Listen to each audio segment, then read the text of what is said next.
Also note that it gives me some alternate routes as well, right? So there's one route from here, there's one route from here. Will take a bit longer and be more number of miles. But hey, that's also a possibility. So bear that in mind that when we think about a roadmap, yeah, this is the best and ideal route. Maybe it works, maybe it doesn't work. We don't know. So we also have to think of the alternate routes to get to the same destination, right? Now, that, like I said, that is the roadmap from my home to Yorkshire Water head office in Leeds.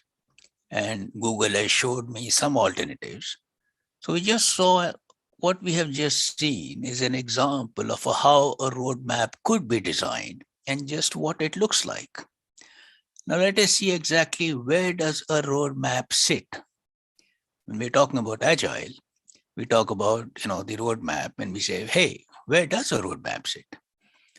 If any of you, maybe some of you, have attended my session on how backlogs evolve in Agile, I'm sure some of you did, then you will remember that at the very top, we had started with a reference to the vision. And that is where it all started. For this session, we're just going to go one step before that, before we start thinking about backlogs and etc. So we will go to where it all begins. So that was the journey from my home to my final destination. There were multiple options, alternatives provided, because we saw from here we can take this ideal route, or we can take this route, or we can take this route, each with pros and cons. So if I take this route or if I take this route, if I take this one, it's going to take a bit longer and it's going to be a bit, the number of miles are more, but fine. We consider that as well. So where does it all sit? So in an agile product roadmap, we start with the vision. Okay, somebody in the organization had a vision, and from that vision evolved a product strategy. And from the product strategy, we do a product roadmap, and from the product roadmap is where we are going to develop our product backlog. It all started with the vision. If you remember from my session on the on how product, how backlogs evolve, I had mentioned about the product roadmap, the product strategy, and the vision. So it all starts from the vision. From the vision, we evolve the product strategy. And from the product strategy, we come to a product roadmap and then to a product backlog. So the vision is what leads to the development of a product strategy, right? And from that point onwards, it comes to us, the agile guys, to take that vision further, because the vision was somebody right at the top, maybe the CEO or someone in the C-suite had a vision. Oh, this is where I want to go. This is what we want to do with that. This is the direction we want to go. This is what we're looking at. And that developed into a product strategy. And then it comes down to us agile guys. So why do we need a product roadmap? Because we need to have a sense of direction. Where are we going? What do we wish to achieve? How will we go about doing that? And so on and so on. So, defining the product roadmap, right? So the first step was, as we saw, it started with the vision, it came down to the product strategy, an actionable plan that gives us an idea of just how the product is likely to evolve. Okay, doesn't mean it'll evolve exactly what we think, right? Because we're just looking at a direction to go forwards. It might be exactly, it might not be exactly, it might differ. But we start with an actionable plan to have an idea of just how the product is going to evolve. That's the first thing. Typically covers several major releases, product versions, and so on. And then we think about, okay, what are the benefits we're going to have? Because in other words, what we're trying to define the way forwards. And to do that, we need to have a product roadmap. So what does this product roadmap mean? The first thing is to understand that the product roadmap is an actionable plan. And that gives us an idea of just how the product is likely to evolve. Like I said, likely to evolve doesn't mean we'll be exact, doesn't mean it'll be 100%. It is not written in stone. And also remember that we're trying to look into the future. So we need to think about what possible steps or stages it will evolve in. We may have several versions of the product evolving as we go along, right? What benefits can we expect? All right, because end of the day, we're doing an exercise, we're building a product roadmap. Obviously, we need to have some benefits from it. So here are some of the benefits that we could expect. It doesn't mean it'll all happen, like I'm saying again and again. It's a roadmap. Like if you go back, I remember the first thing I showed you was that commuter roadmap going from my home to somewhere to my destination, and it had several options. So how do we go about defining and designing our agile product roadmap to make it a success? So provides a continuity of purpose. The first benefit of the product roadmap is that it provides us a continuity of purpose. Purpose. Why the hell are we on this roadmap? Why the hell are we on this route? What are we trying to achieve? What is the direction? Where are we trying to go? So it provides a continuity of purpose. Number one, it facilitates stakeholder collaboration, because unless you have stakeholder collaboration, remember, Agile is all about collaboration and cooperation. So all the stakeholders must contribute. They're not just mute spectators. They're all part of the game. They're part of, the organization. And we must have the collaboration from all of them. Because you and I, as Agile guys, Agilists, we can't do everything on our own. It will need stakeholder interaction. Stakeholders have to be proactive. Yeah, they're not just mute collaborators, mute spectators. They have to collaborate. They have to take part in that entire exercise. So, provides a continuity of purpose, facilitates stakeholder collaboration, helps with prioritization. How does it help with prioritization? Because we can do a product roadmap that, hey, this is the direction we are going. We come to that. We've got our continuity of purpose. Now we've got our stakeholder collaboration.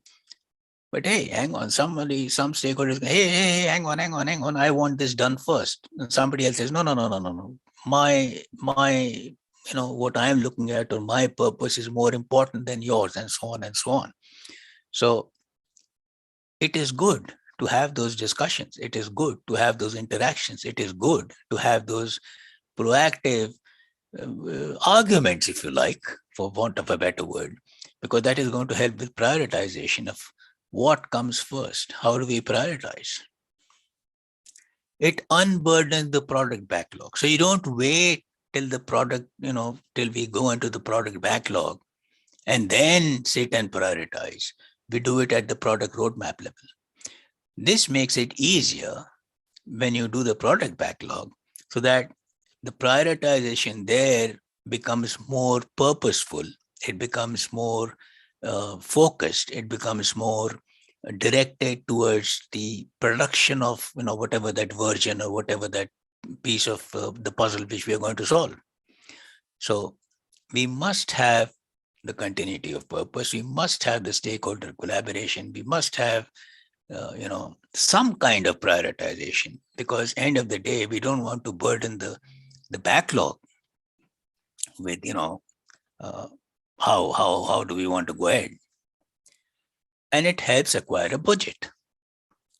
So because once you have a product roadmap, we know where the direction we are going in. We now have the attention of the stakeholders, not just the attention, but they're actually collaborating in that product roadmap. They're helping us with the prioritization, right? And because they've helped us, the unsaid benefit is that it unburdens the product backlog and it helps acquire a budget. Now everybody knows that, hey, this is the direction we're going. These are the kind of products we're looking at. This is what we think we are going to head it for. Hey, how much is it going to cost? Everybody starts thinking along those lines. So that is the importance so far as we go along, right? And it supports portfolio management. So it's not just, the product roadmap is not just for me as a scrum master or as a product owner, but it's also going to feed into the larger, the overarching management stuff, which comes under the portfolio, and it is going to help with that as well. So we have seen how do we go about defining and designing our agile product roadmap to make it a success. But that is, the starting. Of course, this session is not going to be very long, so don't worry about it. It's like I said, I'm only trying to express here the very basic concepts, right? Because any product roadmap is going to be different depending on the organization, depending on what they're trying to achieve, where they're trying to go, the sense of direction, and so on and so on. So we now move on to Agile Product Roadmaps. We just saw some useful tips, right? Now, you may, like I said, these are the very basic concepts. You are welcome to expound and expand upon them and do your own thinking. I'm not here to give you a detailed plan. I'm just here to give you the very basic concepts of a product roadmap. So, the roadmap goals, not features. Okay? That's the first thing to bear in mind. Focus on goals, not on features. Features will evolve as we progress, but we need to keep in mind the goals that we wish to achieve and by when, etc. So the first thing in that agenda is to have a date, right? Maybe a release date or at least a time frame. Hey, we want to do, this is what this direction we headed in. This is what we want to achieve. When do we want to achieve it by? It can be what, 3 months, 6 months, 1 year, I don't know. Like I said, it will depend on the organization, it will depend on the size of the product, it will depend on so many other factors. But we must have some kind of a ballpark date in mind. We can't just do a roadmap and say, hey, it'll happen when it'll happen. No, we must have a date. Yes, that date can change, right? We might think, oh, we will do this in 3 months, and then about 1 month down the line, we say, no, it's not possible to do this in 3 months. Okay, let's think about 5 months. Let's think about 6 months. But even at the very start, we must have some kind of time frame in mind. So there has to be a release date or a time frame. The number 2 important thing is the name of the major release. Now, why is the name important? Because the name conveys to all the stakeholders, to everybody on the team, that, hey, this is where we want to go. This is what we want to achieve, because that name is, in a manner of speaking, it is telling the goal. Hey, our first goal is so and so. The third is to have a goal. The reason for creating the new release. Why are we doing this? Like I said right at the beginning, how, what, where, why. So the why. Why are we creating this? Why are we going along this path? Why are we doing this product? Why? What benefit is it going to give us to the organization, right? And then once we have clarity on that, we've cleared that up, we come to the features. The high-level features necessary to meet that goal, right? Because you can't just say, okay, we've got a date in mind, we've got a name, and this is what the product will be, at least the first release, and this is the goal, this is the reason we're doing it. But hey, what is it going to contain? And that's the features. So the high level features, we're not saying go down, do a deep dive and come rock bottom. Oh, we know exactly what we want. We don't know exactly what we want. That is how Prince and Waterfall used to work. You had a wish list.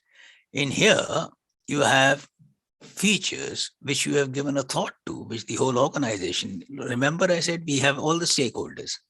So they must all contribute and say, yeah, these are the features which we think we will, this is what part of a product roadmap, and therefore these are the features which will feed into making this goal a success, yeah, and which we think we will be able to do by so and so date or a time frame. And finally, the metrics, because the metrics are important. The metrics are important to determine if the goal has been met. We started the roadmap and we said, hey, this is the goal we want to achieve, right? How do we know we've achieved that? We don't know unless you have metrics. You have some kind of metrics. It can be KPIs, it can be OKRs, it doesn't matter. But there has to be some kind of metrics to determine if the goal we had in mind, the goal we started out with, have we achieved that goal? Have we met that goal? And by the date we thought we would. Because right at the top, we started with the date, we started with the time frame. We said, oh, yeah, we're going to do this in 3 months. Oh, we are going to do this in 6 months, and so on and so on. Fine, great. And we said, okay, this is the goal we want to achieve by so and so date. A, did we achieve that goal? And B, did we achieve it on time? Did we achieve that goal within the time frame that we had set for ourselves? That's very important as well. Okay, so moving on to the next point is do the necessary prep work. All right. So what is the necessary prep work? Does our agile product roadmap look realistic? That's the first thing we must think. Does it look realistic? Right? Does it address, if not meet, the aspirations of the product strategy? We had the vision, we had the strategy. Now we're doing a product roadmap to meet that strategy. So does it address the aspirations of the product strategy? The product strategy had some aspirations, right? This is where we want to go. This is where we want to reach. So what is, the idea validation phase, which we started with? We had a product performance, we had an internal, ideas, we had competitor analysis, we had customer and sales input, we had market analysis, da. So that is where we started with. And that is the reason we're on this path of trying to find a way to get ahead. Yeah, because we want to beat the competition. We want to have satisfied customers. We want to win the market. We want to, like I said, the competition, we have to overcome them. We must try and become number one. Yeah. And then there are internal ideas to meet those goals. And then, of course, the product performance. So if we can do all that, only then can we meet the product strategy creation. So where does the product strategy creation? Because these are the resources which are available, the capacity and the capability which we have, the time available to us, the company strategy, that's also important. End of the day, the organization has its own strategy where they're going. We have a marketing strategy. So these are what the strategic constraints are. These are the constraints of our capability and capacity, right? And only then can we think about the delivery phase. There will be some options which are rejected. There will be some options which are accepted, right? And all this is going to come from our product roadmap. And that is where we come to our product roadmap. Are we meeting all this? Is what we are planning, the roadmap which we are designing and defining here, is it going to meet the product strategy, the goals of the product strategy? That is very, very important, right? Okay. So does our product roadmap look realistic? That was the first thing we kept in mind. It must look realistic. Does it address the aspirations of the product strategy? So I just explained that to you. It must meet the aspirations of the product strategy. Is it a validated product strategy? So what do you mean by validated product strategy? So a product strategy was something which was designed by someone up there, part of the C-suite or maybe one level down, right? Has it been validated? Do we think it's going to work? Do you think that strategy itself is realistic? Because if the strategy is not realistic, our roadmap is not going to be realistic. So the strategy needs to be validated that yes, that thinking of how to go ahead, where to go ahead, the direction to go, and what path is going to lead to that is very important because that's only then is our roadmap going to be okay. As I had explained in my session on how backlogs evolve in Agile, be mindful to derive your agile product backlog from the Agile Product Roadmap. So deriving the backlog from the roadmap, that is where we were with our roadmap, and we are going to arrive at our backlog, right? So how do we achieve that? How do we make sure that we're on the right path and we're going to achieve that? So what are the points to be kept in mind here? So the product roadmap, that's what we are doing at the moment. That's what we're defining and designing at the moment. The strategic plan. Describe how the product is likely to grow across several product releases. Because your product roadmap is not just for the first release. When we started, we said, okay, we give it a date, we give it a name, da da da da. But that is the first release or maybe the first version. You might have a version 2, you might have a version 3, or you might have several releases which are going to happen over the year. It's not going to happen tomorrow morning. So describe how the product is likely to grow across several of those product releases. The strategic plan. Yeah. And then we come to the product backlog. And here we say the tactical tool. So basically the difference between the product roadmap and the product backlog is that the product roadmap is more on a strategic way. The product backlog is more of a tactical way. So it provides the details, including the epic and user stories that have to be implemented to create one or more release. But unless the strategy is in place and it's correct and it's correctly described in the product roadmap, our product backlog is not going to meet that strategy. End of the day, our product backlog is a tactical tool to meet the strategic plan, which was encompassed in the product roadmap. So this is very, very important. Once we have that, then we have to start thinking about the people. I mean, who are going to be involved in this entire exercise? So arrive at who the players are. So who are the players? So there are subjects, there are players, there are context setters, and there's a crowd, right? And this is how they're represented. So somebody with high interest, low power, and high power. So what you need is the players. The players are that group which has a high interest in that, to make that a success, and they have high power. So they are able to help you. Yeah, because you need somebody with high power to make sure that you meet with success.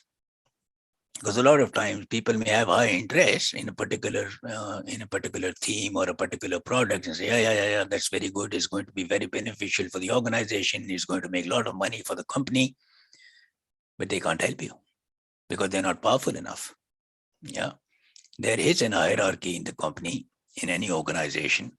So we need the not just the inputs from the stakeholders. We also need, their help. Because there will be times when you're stuck somewhere and only somebody, you have to go and find somebody who can pull the strings or who can, push the right buttons and make sure that you go on with succeeding. Otherwise, you're stuck. So arrive at who are the players. Who are the people who have a high interest and who will be able to help you? Because there is people like the subjects.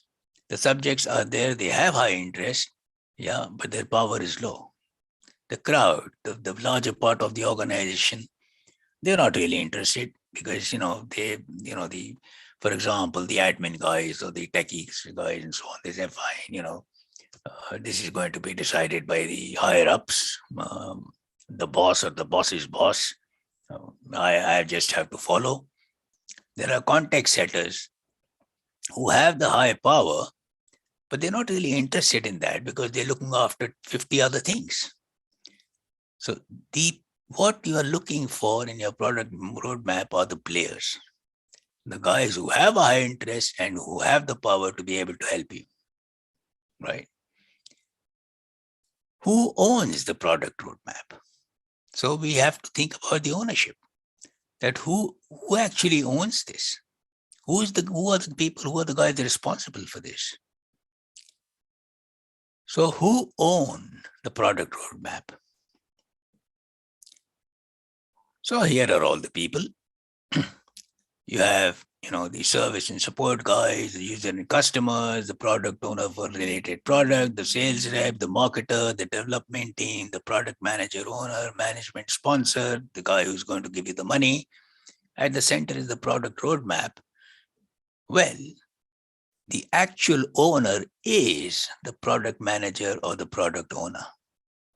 They are the guys who are going to own this, right? Because they are the guys who have the maximum interest, number one. And number two, they are the people who are going to be able to help you because they are the people that engage with the business.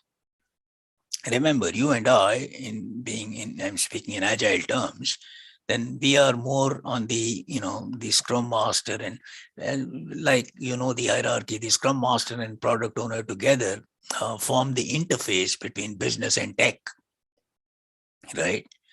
Business doesn't understand techie and techies don't understand business. I'm sure most of you are aware. If you're not aware, let me remind you, we have a very, very old ancient Indian saying. I remember from the late 70s. First class techies are third class businessmen. Yeah. So the techies are great at what they do. They're fantastic, but they're not business. The same way, conversely speaking, the best of the business guys, they don't really understand tech. They don't even care about tech. They say, hey, we want this done. We don't care how you get it done. Go, whatever software needs to be made, well, go ahead and do it, man. Right? So, which is why the product owner and the scrum master are the two roles that are the interface between business and tech. They understand what business wants, right? This is all part of the roadmap anyways. So they understand what the business wants and translate it into a language that the techies will understand, and vice versa. When the techies come up with a problem, hey, we were stuck here or da-di-da-di-da. For example, just an example, yeah? The architect says, hey, man, we need another database, yeah? It's too much, this my current database is overloaded and da-di-da-di. I want another database.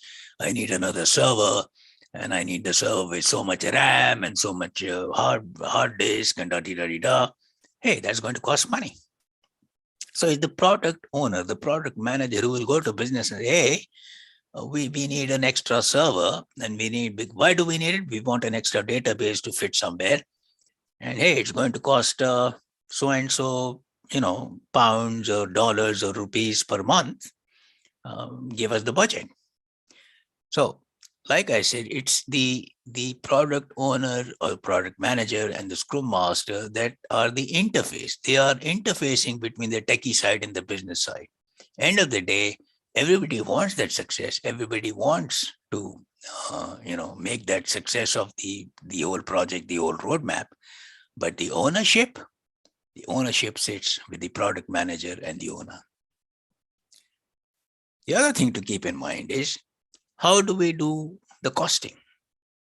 We spoke about budget, we spoke about, getting enough sufficient money. So when we do the costing, always determine the cost top down. Never do it bottom up, right? It is very important to consider the costs, but always do it top down. So from the product roadmap, we arrive at how many people with which skills do we need. You want to make this product roadmap a success. If the roadmap has to be success, well, I need so and so, so and so. For example, I need an architect, I need a solution architect, I need so and so developers, I need QA guys, I need a BA, I need da da da da da da da da da. And then these are the number of people I need for this particular element, and these are the skills they must have. So then now I'm coming to the techie side of things. How are we doing this? Is it open source? Is it Microsoft stack? Is it Java stack? Da, da, da, da. So I need to know I have the people with those skills. Are we doing it on premise? Are we going to do it in the cloud? If you're going to do it in the cloud, hey, what options do I have? Is it AWS? Is it Microsoft Azure? Is it the public cloud, private cloud, and so on and so forth? And then we come down to the rough estimates and ballpark figures. You don't have to be down to the last penny, right? But you must have some kind of costing in mind, which you can feed back to the business and say that, hey, if you're going down this route, this is what it's going to cost. Like I said, ballpark figures, rough estimates. If cost is too high or people unavailable, adjust the roadmap or pivot, right? We're looking at the first release. Yeah, they're not talking about the entire outcome. But if the cost is too high, how do we adjust?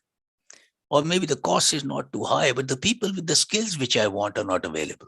Well, maybe they're not available tomorrow. They might be available next week. They might be available next month. I don't know. Well, I must find out. And according to that, I can adjust my roadmap and say, okay, remember going back, I shall be going back and back again and again to that roadmap which we saw on Google. It gave several options.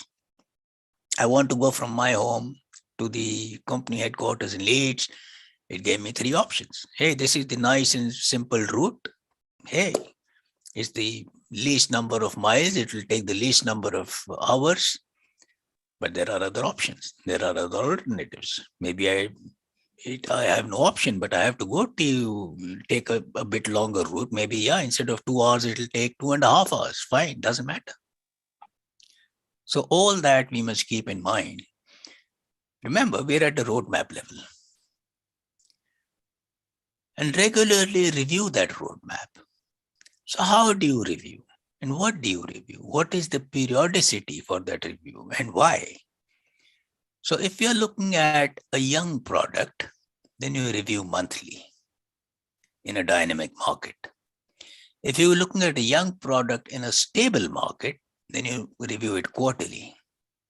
The same way, if it's a mature product and a dynamic market, you review quarterly. But mature product and a stable market, you can do every 3 to 6 months.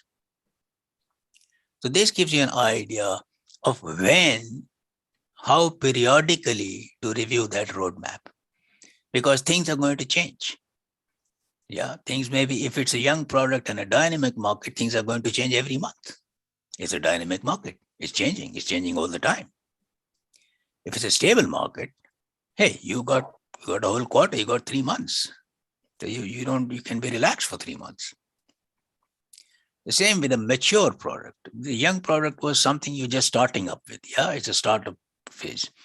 A mature product is usually something which you already have and which you're enhancing. Yeah, which you're going ahead with. So even in a dynamic market, a quarterly review will do because it's already mature. It's a product you already have, and you're just going to expand it, enhance it, make it better, make it bigger, right? So this is just a kind of, when do we review the roadmap? How regularly or how periodically do we review the roadmap, right? This is the very important part. We must always review, right? And this gives you an idea of how and when we should review. And that, my friends, brings me to the end of this session. Any questions? Yes, Sid, I need one clarification from you. Can you help me out? Because just a second. I'm not sure about ballpark figure. Yeah, I'm sorry. I'm And trying to get also, back. I'm trying to get back into the So audio. this is question from Manoj, right? Manoranjan, yes, sir. Yes, yes. Yeah, Manoranjan, sorry. Yeah, Manoranjan, go ahead. Yeah. Actually, I would like to more clarification from him about the ballpark figure. How do we do in the cost uh, estimation? yeah, So Sid, I think referring to your slide where you mentioned about using the top down, Yes, yes. Cost determine top cost down. top down, where rough estimate should be in terms of some ballpark figures. yeah. Well, when Okay. you're doing top down, then obviously, as the term itself indicates, top down is you start at the top. So what when you say top? Okay, let me talk in terms of a Scrum team. Okay, in a Scrum team, who is at the top? You have an architect, for example, a solution architect, and you in a Scrum in a regular normal Scrum, you got a solution architect, you got maybe the product owner, the BA. Then you got a dev lead, you got a QA lead, and then below the dev lead, you got dev guys, front end dev, back end dev, interface dev. In the QA side, you got a QA tester, a QA automation tester. Da, da, da, da. I'm using this as an example. Please understand. So if we look top down, then the most expensive guy is the architect, right? Whether he's a contractor or a permanent, doesn't matter. If he's a permanent guy, you're paying him the highest salary among this group which we have taken, this example which we have taken. Then below that maybe is the product owner, the BA, and so on and so on. So that is what I mean by top down. Like I said, that was just an example. When you're looking at a product roadmap, you'll be looking at a far more bigger picture, and you'll be looking at a far more bigger time frame. But you start always with the top because you almost certainly know those are your high costs. And as you go lower and lower and lower, the cost reduces. The number of people, the whatever salary you're paying them or whatever contract rate you're paying them is going to be lesser than what you pay at the guys at the top. But the guys at the top are necessary, number one. Number two, the guys at the top are not easily replaceable. The guys at the bottom are easily replaceable. One dev, he resigns tomorrow morning and leaves the job and goes away. You can find another dev. That's not a big deal. Yeah, fine. It will take him 2 weeks to come up to speed, get familiar with the project, da da da da. That's fine. But he is, relatively speaking, easily replaceable. But if your architect walks out, it's going to be a tough time finding another architect who will come in, understand the whole situation, understand where we were at, because he'll be starting from zero, he'll be starting from scratch. And which is why when we do costing, when we do estimation, we do it top down. Now you said about ballpark figures, so I just gave an example. Like in the Scrum team, if you know, okay, my architect is I'm just talking in UK terms, okay, so don't get me wrong. An architect is going to cost me, let us say, 80,000 pounds here. In compared to that, a developer is going to cost me 60,000 pounds a year, right? So now I have some ballpark figures. It may not be exact, right? So I can do a costing on those lines. And if I have a roadmap and I say, okay, this is the time frame I'm looking at, this is the direction we're going in, this is the release we want to do, and it will require so and so product to be developed by that time, within that time frame. And for that, I shall need 1, 2, 3, 4 Scrum teams. And each of the Scrum teams will need, an architect, a QA, a developer, da da da da da.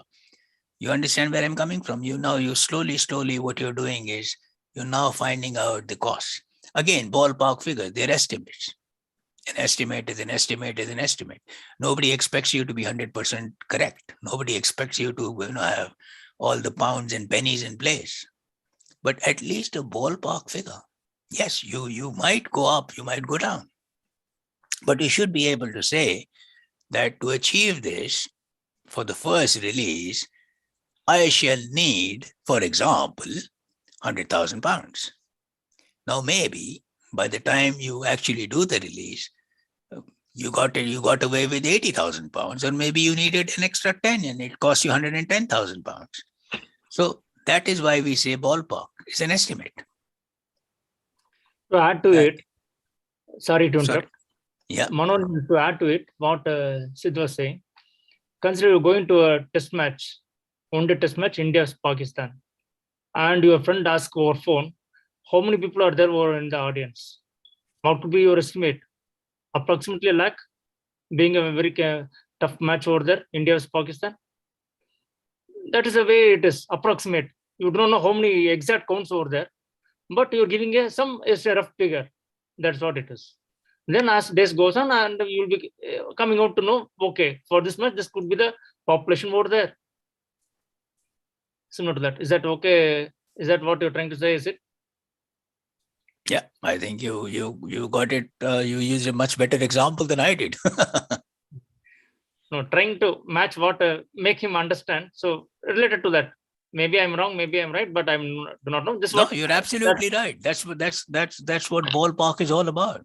Is Thank estimates. you. Thank you for clarifying me. See, you have given very good example, right?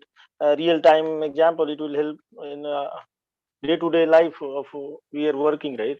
So, as in my opinion, real-time work examples are better.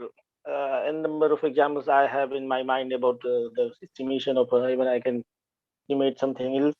But you have given very good example. I learned from you. Thank you. Cheers. Thank you very much.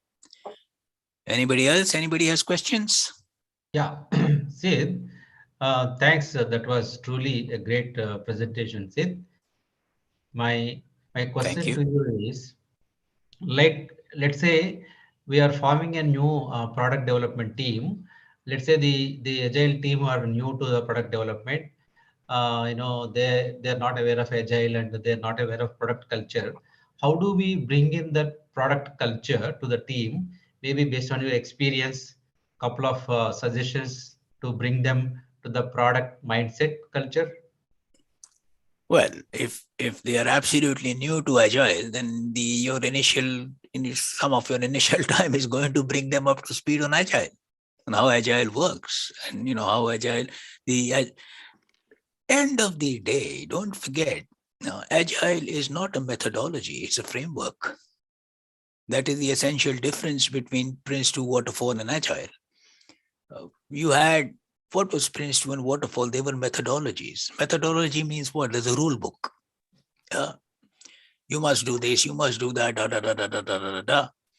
Agile is a framework which you can adjust, you can adapt to the organization and its culture. Every organization is different. Every organization has its own culture. So the agile that works for A may be very different from the agile that works for B. So you, first of all, they need to be brought out from their Prince 2 and Waterfall mindset that, hey, there is no rule book. There is no set of rules. There is no strict set of, oh, you must do this, you must do that. No. There's the reason we have the agile ceremonies. End of the day, what is the daily scrum? Every day we have a daily scrum. Why do we have a daily scrum? The daily scrum is not just to report your progress. We talk about those three, what I did yesterday, what I do today, and do I have any? The third is what is the most important. Do you have any blockers? Is there something which is stopping you? So that is one part of agile. The other part of agile, what you very nicely questioned, was bring them to the product mindset. That is where the backlog, grooming, and refining comes into picture. End of the day, why do we have that refinement session? Why do we have, in here we call it refinement, but traditionally it was always known as backlog grooming. What was backlog grooming? What was that backlog refinement? That is the opportunity for the product owner, which is representative of the business, to explain in simple language, in simple terms, to the dev guys, which are essentially techies. You're talking about developers and QAs and BA and da da da da. to explain to them the product. Why am I doing what I am doing? Because that is the answer the developer is looking for, the tester is looking for, why am I doing what I am doing? Yeah. You tell me, hey, make this, hey, do this screen. I want a login screen, da da da da. Yeah, why? Why?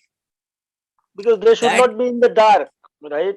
yeah, They are the actual creators of something. exactly. What it is going to help a business and organization, and from when to CEO's level. These Yeah, projects only they are looking for that, and they're investing a lot of money.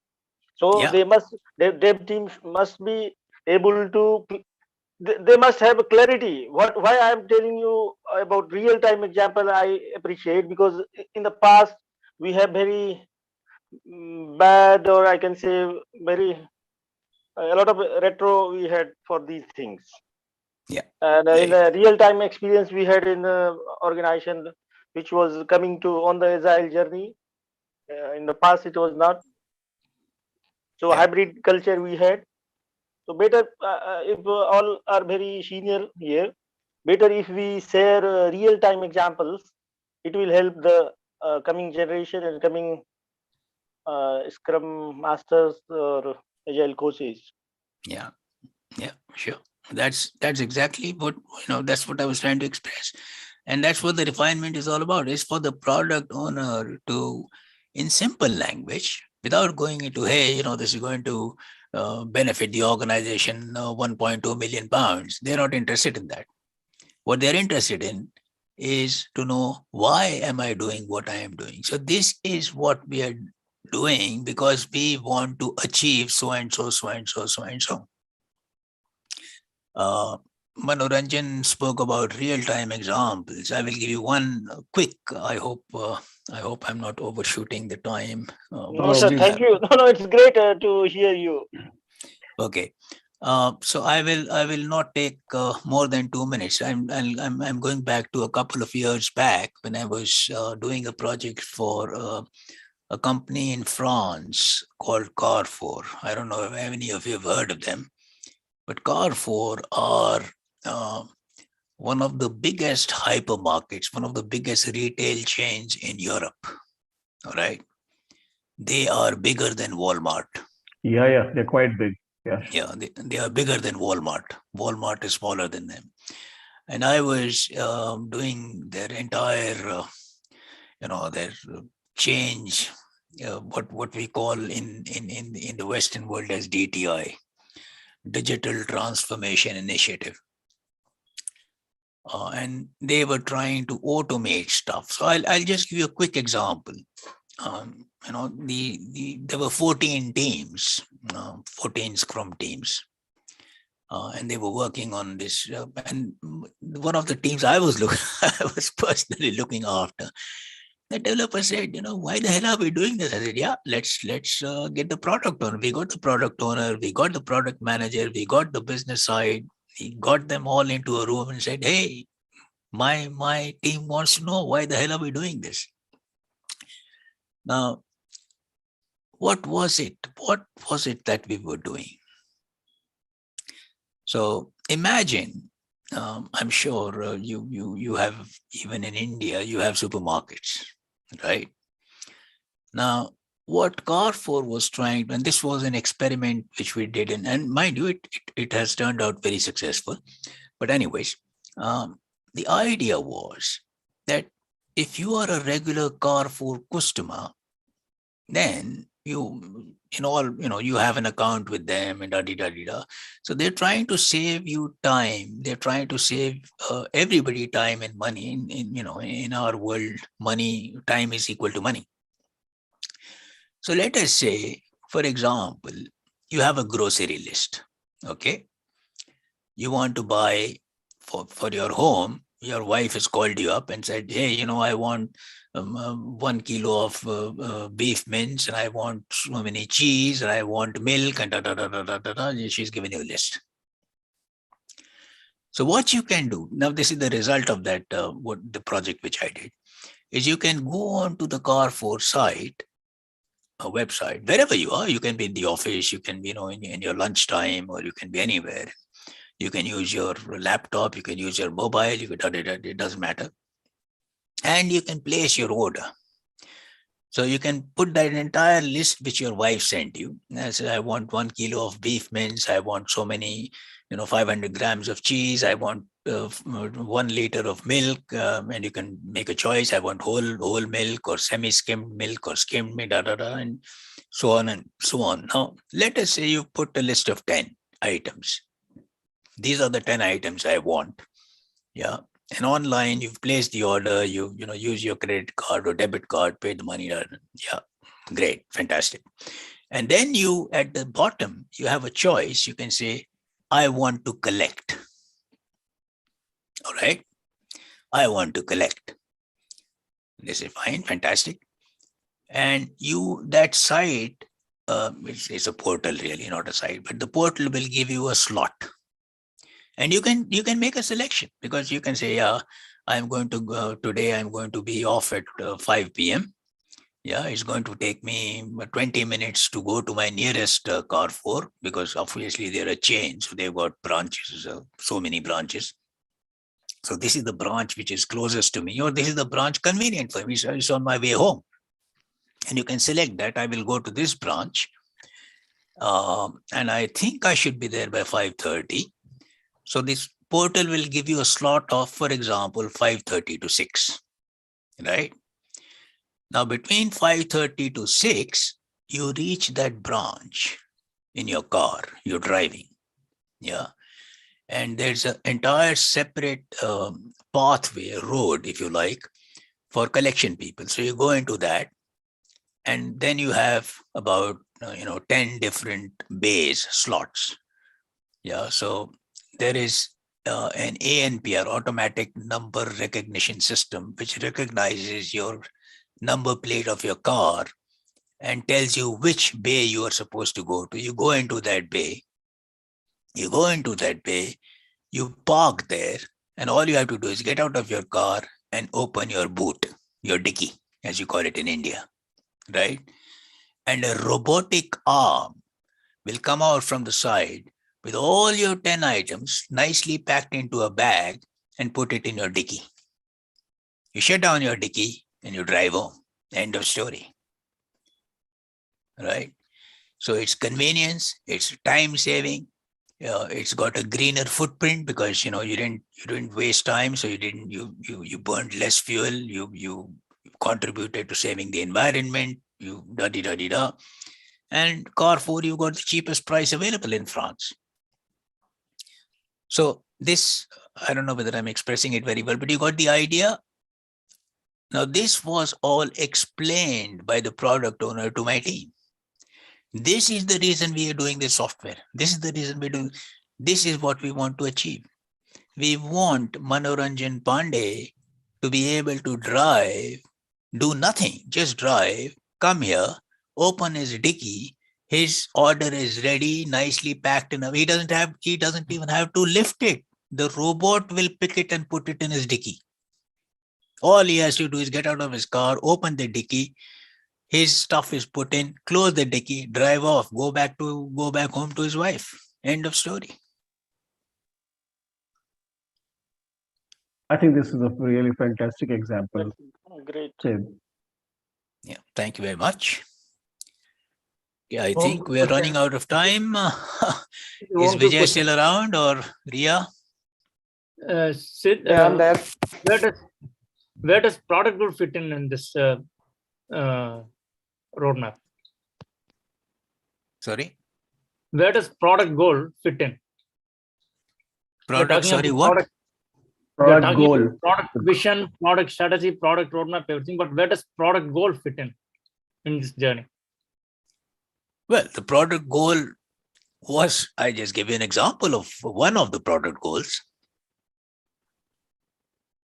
The automation and robotics of delivery. That was one goal. So it could be benefits related to the benefits like ease of shopping or contactless shopping, whatever the names that you give and all that, reduce time, reduce cost saving, better user experience. So this Yeah. is on retail in the business to consumer space? It depends on which other domain. Yeah, well, like I said, of. I mean, I can go on and on because, like I said right at the beginning, it depends on the organization. What is the business that organization is? I mean, I just give you an example of B2C. I can give you B2B. I can give you so many examples. We'll run out. That. But will. this is a very good question. The question from, I think, our friend here on the call. I think the person has dropped out, but it was Nagesh, I think. The product mindset, that was a fantastic question, and you really answered it. Yeah. All right. Anyone from AgileWaters? Ria, are you there? We are just 6 minutes over the time. Anyone has any further questions for Sid? Hiren, this is Sandeep Angarkar. Am I audible? Yeah. Yeah, Sandeep. Yeah, go ahead. We can hear you. So I have a couple of questions, but before that, whatever presentation for today, it's really nice. Can you share this presentation to us? I think Vijay has recorded this, so it will be on the YouTube channel anyways. Okay. Thank you. Yes, that's great. It will help Yeah, us. it's recorded. Yeah. So my question, first question is like you mentioned about the goal. In that goal, you mentioned the output of the roadmap is story. So according to me, is it story, epic, or milestone? That is one thing. And second thing about owner, as you mentioned, there are a couple of owners, and on top of that, the main owner is the product owner, and the second connective person is the scrum master. So I can understand most of the time PO is one of the person who is closely working with the business to understand the business or the requirement or the product road map related stuff, and then after that he or she will decide those. But in that case, what is the exact role of the scrum master to define the roadmap or understanding the roadmap? So these are the couple of questions I had in my mind now. Yeah. Okay. The first question, sorry, can you repeat? Your first part was? First part, as you mentioned in the goal slide, the goal of the roadmap is a story, but I think not yeah, necessarily hang on. Yeah, specific sorry. or maybe The milestone. goal of the roadmap is not story. The goal of the roadmap is the product backlog. Okay. Product backlog. It leads to creation of product backlog. Yeah, it leads to creation of a product backlog. And if you didn't attend my session on product backlogs, I think that is on the YouTube channel as well, Vijay. Yeah. Okay. So have a look at that session and understand how product backlogs evolve in Agile. It's another. I'm sorry, you'll have to invest some time because that's another 1 hour session. Sure, definitely I will do.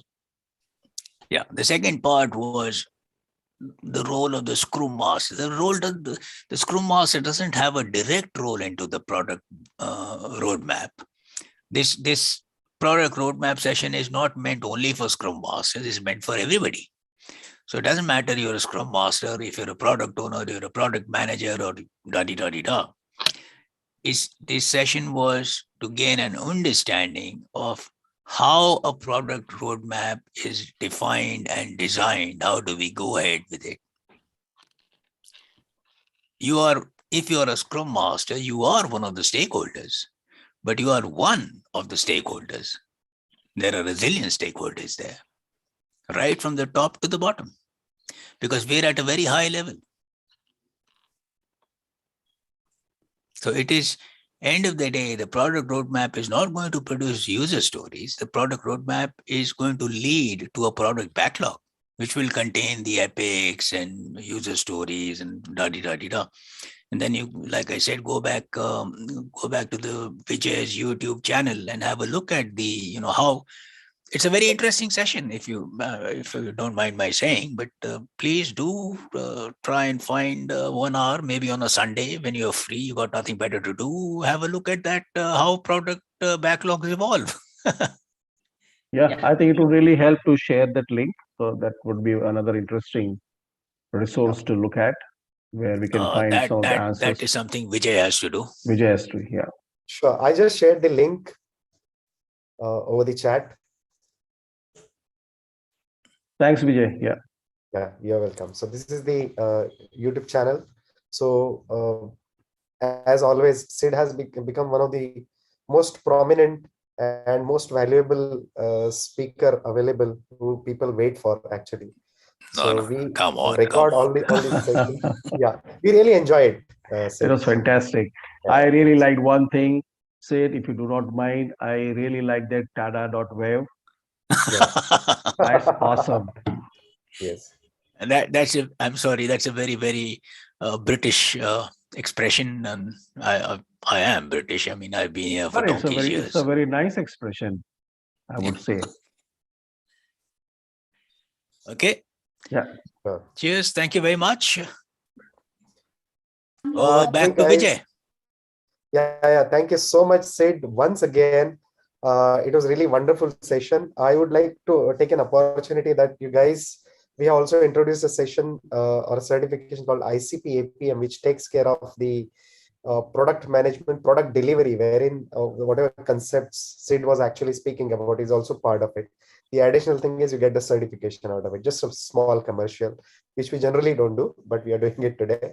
So if you are interested, please join us on ICP APM course. We have Hiren, who's on live on your screen, Ashutosh there, Hovi from Macau, and Harsha from Canada are the facilitators for this session. So if anybody is interested, please reach us at agilewaters.com.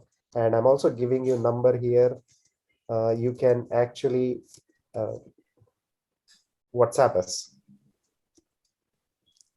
And yeah, as usual, thank you so much, Sid. I know even if you are there for more 1 hour, there will be still some questions for you, because you go into so many varied areas, and especially your examples click so well with people with your simplicity that I mean people just want to explore it. But I would suggest, as Sid said, take an opportunity, go to our YouTube channel. There are a lot of videos. I think this must be a 6th session, if I recall really well. So earlier 5 sessions were really, really awesome also. So please go ahead. It's and very take kind of you to that. say so. Yeah, sure. Okay, cheers. Thank you, everybody. Thanks, Thanks for everyone. joining. Thank you so Take much, care. guys. Bye-bye. Take care. Bye-bye. Take care. Bye-bye. And see you next Saturday, same time, same location. Yes, Bye-bye. Vijay. Thank you so much, Take guys. care, Thank Vijay. you. Thank you all. Thanks. Bye.